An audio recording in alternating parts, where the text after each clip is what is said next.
Assalamualaikum and good morning. This video is for my final year project presentation.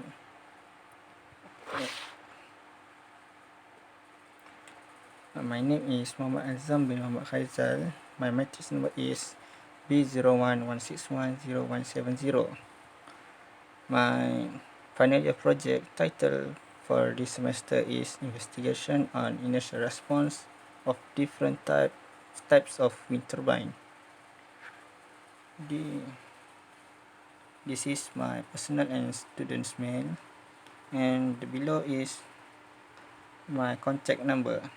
If there are any problem or any question, can contact me, WhatsApp me through the contact number or mail me through my personal mail. And my supervisor for this project is Dr. Nohafiz bin Salim.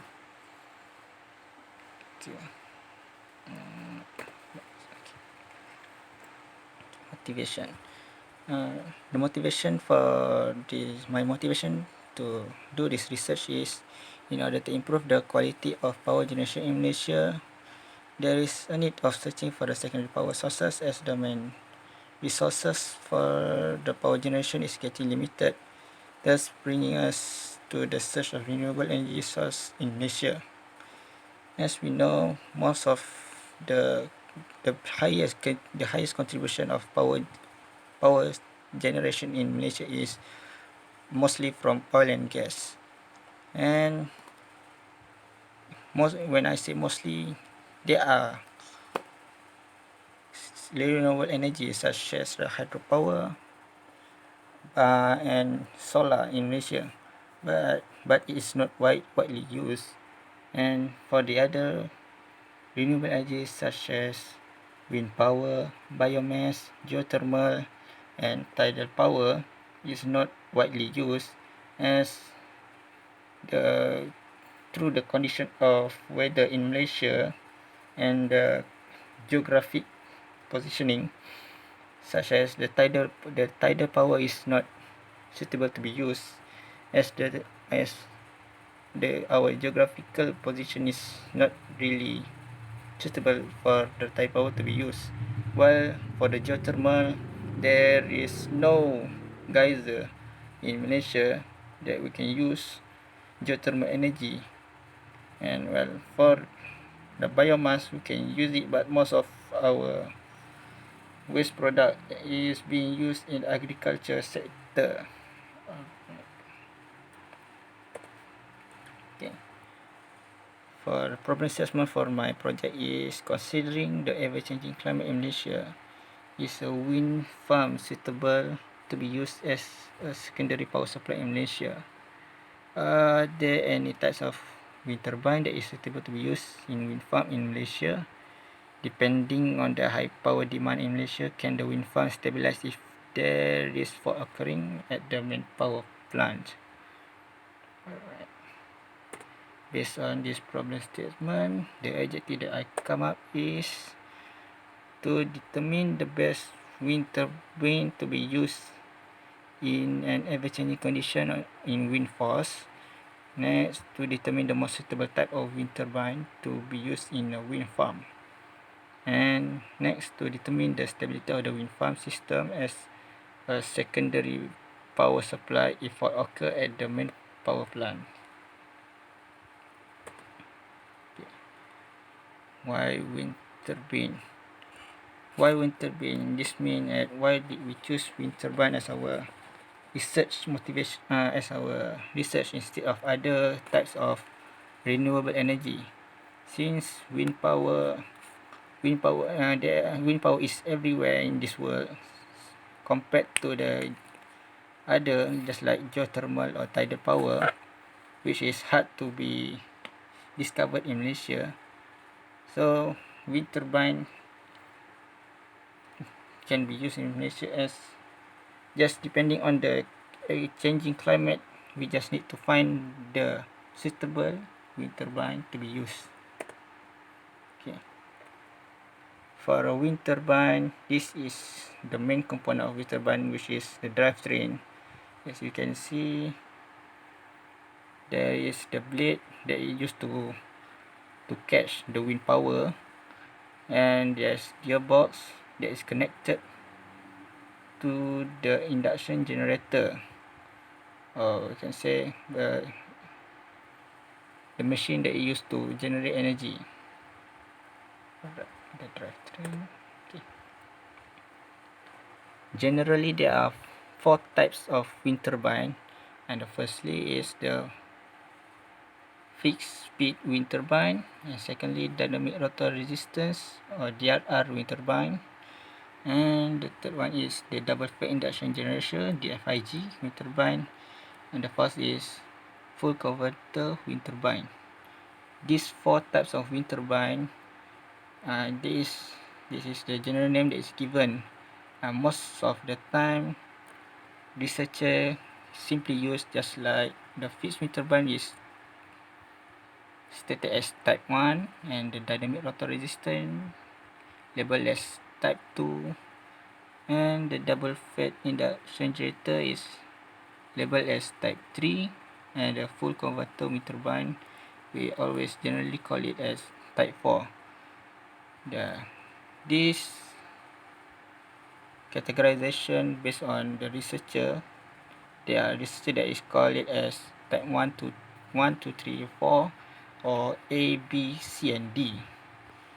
This is based on the researcher to name the wind turbine in their research. Okay. For the first one is the fixed speed wind turbine. The fixed speed wind turbine is the most basic utility scale operation. This wind turbine, they directly connect the induction machine to the grid. The disadvantage of this wind turbine is the energy capture is suboptimal, which means it's not fully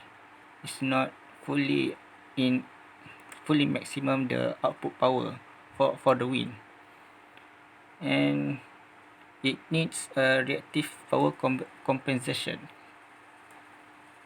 The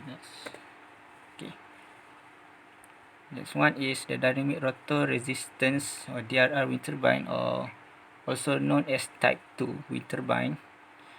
This wind turbine, the type 2, they have a control system, a simple control system, which is control the rotor resistance of the rotor, and the advantage of this wind turbine is it's simple, robust, and low cost, as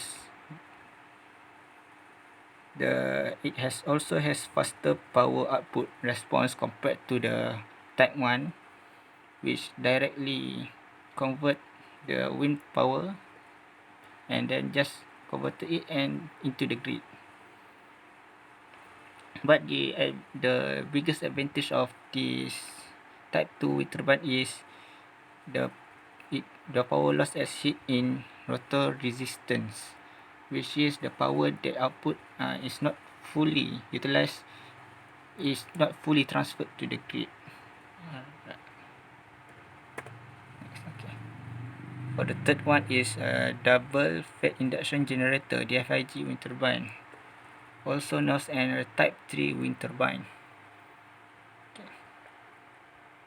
Okay, for this type 3 or DFIG wind turbine, it uses converter in rotor resistance and in the rotor circuits, and